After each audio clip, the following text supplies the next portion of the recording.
Hey guys, what's going on? I just wanted to make a video.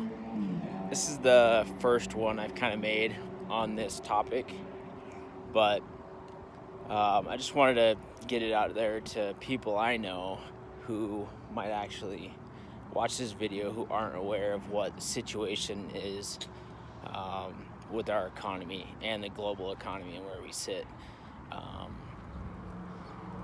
It's a lot worse than really anybody talks about. People who know how bad it is, they don't want to tell anybody how bad it is because it will just perpetuate the cycle, and that's how it works. When people know there's a recession coming, they start to spend less, and they save more, and what happens is it just perpetuates the recession, and it speeds it up, really. And that's why the Federal Reserve never wants to admit there's a recession coming or that we're in one until they have to, because it just speeds it up. Because when your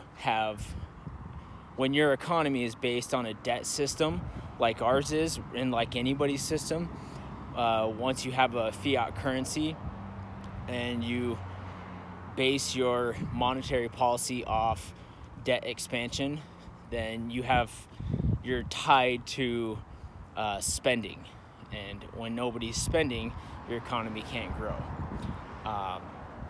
So I just wanted to touch a few things. A lot of people talk about the tariffs and Trump's tariffs.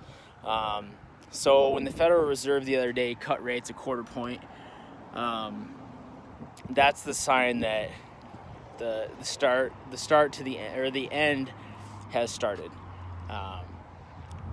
The Fed wants to act like it's going to be a one and done, like they're just giving us a quarter point adjustment to continue the expansion and continue the longest bull run ever. They know that's not the case. They know that they're going to have to eventually go to zero, and I believe they don't have a choice but to go to negative, just like the Eurozone, just like Japan. And once you get below zero, it doesn't make any sense. Fiscally, you can't get out of it once you're in that cycle. Japan's been at negative rates for 20 years, and you can't even maintain the interest rates that you're paying on your debts when you're at that point. So there's so much negative yielding debt right now. There's people buying bonds that guarantee that they don't make any returns on their investment. They're not yielding, they're negative yielding. So they don't make any money. They just put themselves further behind the curve when they do this. And there's central banks around the world are selling this to people. I don't know how people are buying it. They just have nowhere to make money. There's nowhere to profit right now, and it's showing in insurance companies all over the world. It's showing in pension funds and in the bond market right now. Pretty soon you're going to have 70-year-olds, 80-year-olds who are looking to retire, and they've been told they're going to make this much money. They're only going to be able to get paid 60, 50%, maybe less of that money. And they're not going to be able to afford the bills that they've had for themselves, that they've been planning on and waiting on. So what's going to happen when 70 and 80-year-olds go to retire and they can't even pay their bills with the money that they've been told that they're going to have? They're going to go out and get second jobs. Okay, and that's not what they're planning on doing. Nobody wants to do that when they're 70, 80 years old. They want to be able to enjoy their life with their kids that they've worked for. And what's going to even perpetuate it even worse is Social Security is set to run out in 2034. So the people like me, and even older people who are 50 years old, they're not going to have anything. So how is that going to work? how many people are dependent on that Social Security just to live, just to pay their bills? Okay? It's not going to work. And what's going to happen, it's going to be worse than 2008. 2008 is nothing. And the truth of it is, we never fixed the problems in 2008. We just blew up the bubble even bigger. And in some cases 3 to 4 times bigger. And when that blows up, I don't even know how to explain what it's going to look like to people, because people don't want to see it. They don't want to believe it. And there's other people out there who are saying it, and the comments in their videos, they say, oh, they're crazy. There's no way it can happen. The government can fix it. The government won't let it happen. The government can't stop it from happening. Okay? First of all, the Federal Reserve, they don't even know what to do at this point. They're in uncharted territory. We've never done this before with monetary policy, and it's never been successful going to zero. Well, first of all, because it's so new, they don't know how to fix it. But what do you think's going to happen once? Okay, so there's a bank in China that's already had to close because of their dollar-denominated debt.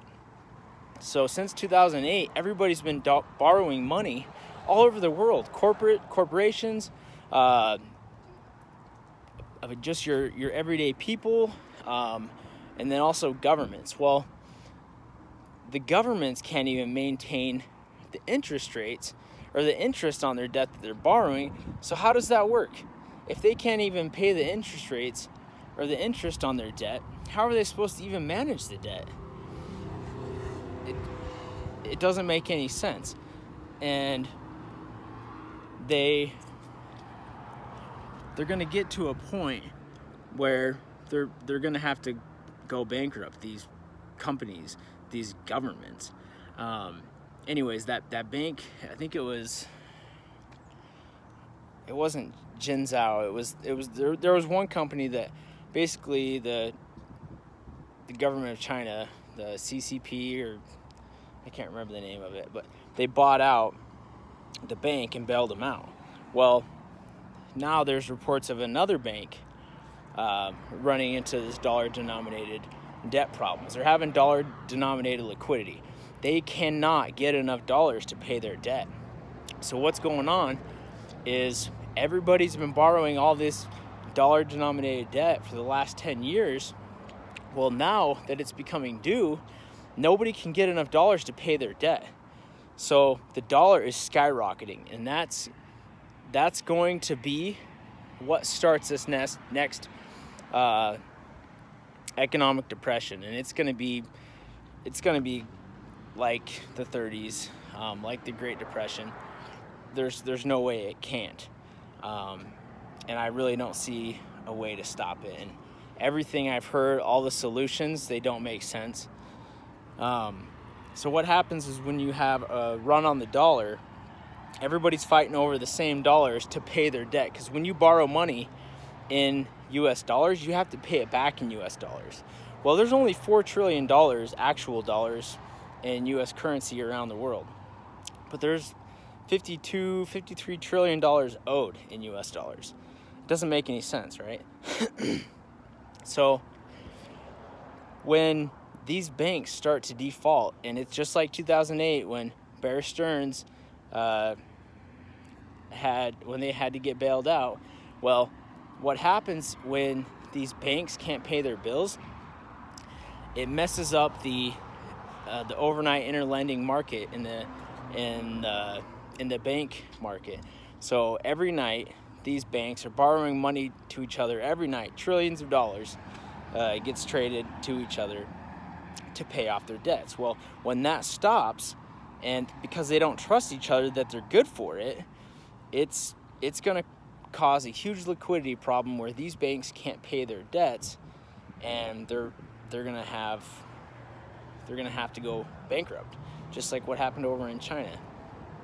And then on top of that, when customers start hearing of this, they go to pull their money out of the bank. Well, in a debt system, in a fiat currency system, and you get fractional reserve lending. A lot of people don't know about this, but this has been going on since like the 1400s, I believe. What fractional reserve lending is it's basically fraud. So banks all over the world are only required to have 10% of the money that they loan out. So if they have $10 in their bank, they can loan out 100. Okay. So what happens when people start to go get their money from the bank? Well, it starts a bank run. Well, when you go to get your money and it's not there, well, what do you think's going to happen? They're going to shut down their bank. They're going to close the bank. Well, they're going to report it on the news that night. So then what's going to happen? Well, if you go to Wells Fargo and your money's not there and it reports on the news, well, that night you're going to see it and you're like, well, shoot. How's Bank of America? Is their money good? Do they have money? Well, I better just get my money out, right? So then you go the next day, get your money out of Bank of America or Chase or JP Morgan, whatever, wherever you have your money. And then it starts the cycle. Once that cycle starts, there's no way to stop it because everybody's going to get their money. There's not enough money for everybody to get their money out, okay? And then, however, the government is going to try to stop this from happening. They're probably going to shut down all the banks. At some point, it will happen. There will be a run on the dollar and a run on the banks. And everybody will go to get their money out of the banks, and they won't have any money there. So once this starts and you have no money, then what's going to happen? So I don't know what's going to happen with that, if the government will end up shutting down banks for a week to try to calm the fears of everybody. But it's really unprecedented. We haven't been there before since the 30s. So I don't know how it would work in this modern day age with technology, but it's coming. It's going to happen. It's just a matter of time. And that's just the tip of the iceberg of what the problems look like. People can't pay their bills anymore. The only people who are buying anything are people who have money, whether they're in a depression or whether they're in a booming economy. Those are the only people who are buying. And it just once the recession fears are realized by everyday people, it just perpetuates the cycle and it just guarantees it.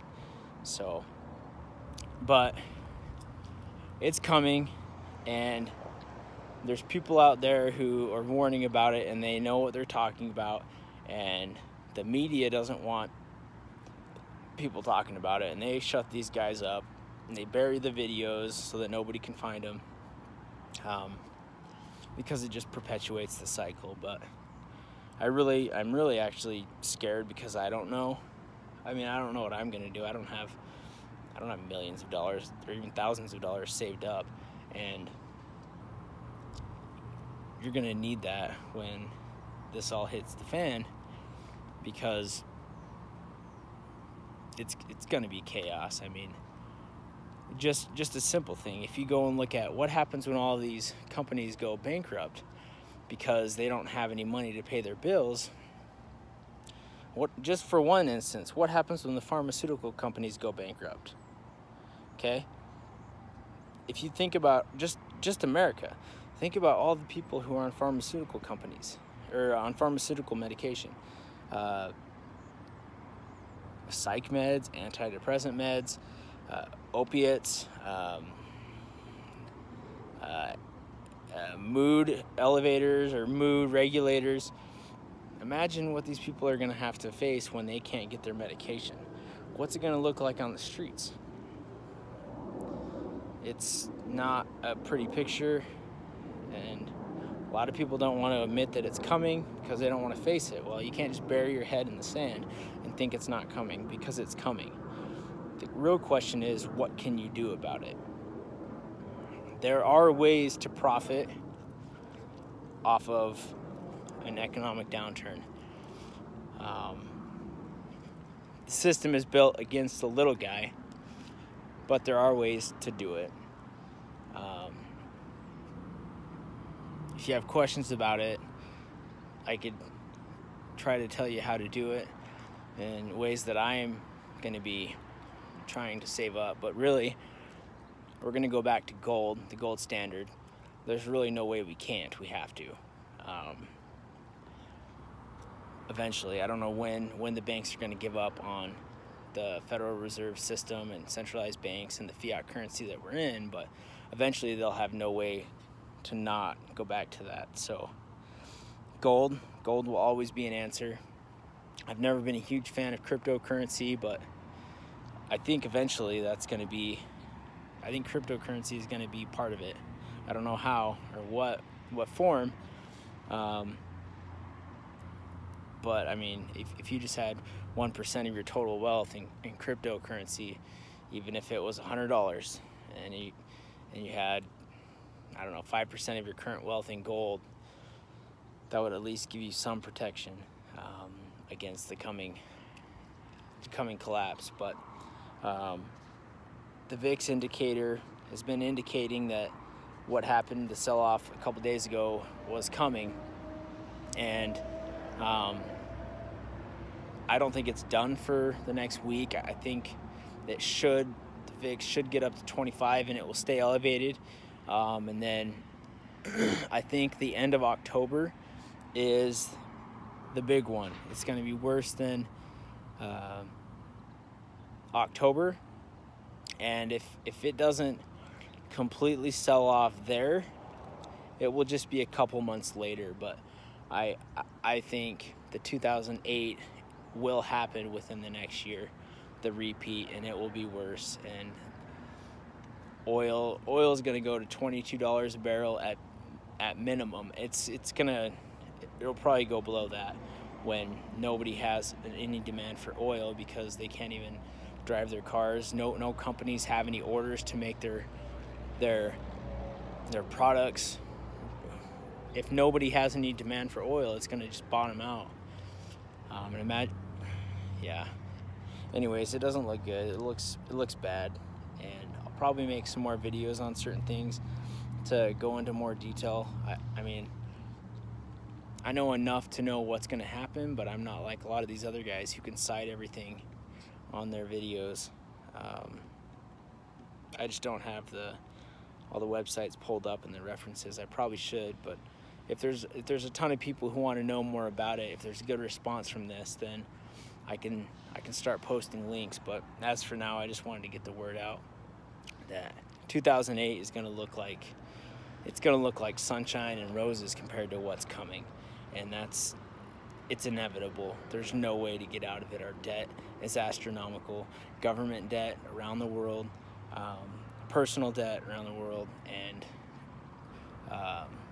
corporate debt. It's skyrocketed, and there's no way to stop it from happening. So anyways, guys, thanks for watching, and you guys stay safe out there.